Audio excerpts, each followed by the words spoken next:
Поранешниот косовски премиер и командант на ОВК Рамуш Харадинај тврди дека зад шпекулациите дека токму тој стои зад Кумановскиот инцидент во кој загина 8 полицајци, стојат некои други структури кои не му мислат добро на регионот.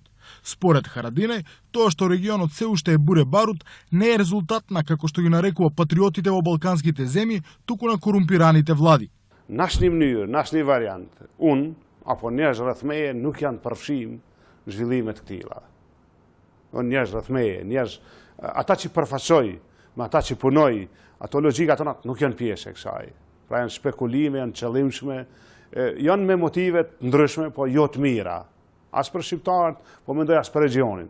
Харадинај смета дека на Балканот се уште не се воспоставени правни држави, владење на правото и законите, затоа што корумпираните политичари тоа не го дозволуваат. Unë mendoj se problemi i Ballkanit nuk është më te patriotët. Unë nuk e rrezikoj Ballkanin si patriot shqiptar.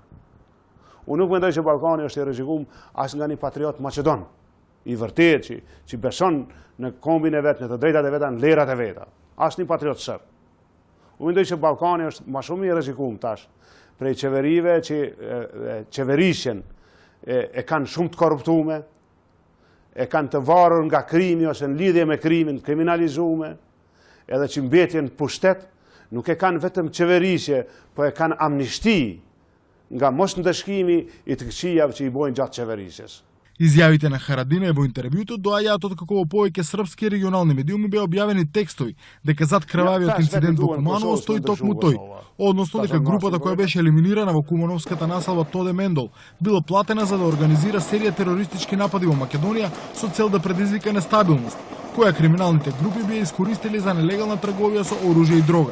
Како доказ, дел од медиумите посочува фотографија на Харадинај со Мирсат Дреца или командант НАТО и Бек Ризај или командант Бегу, кои беа меѓу 14 убиени вооружени лица при пресметката во Куманово.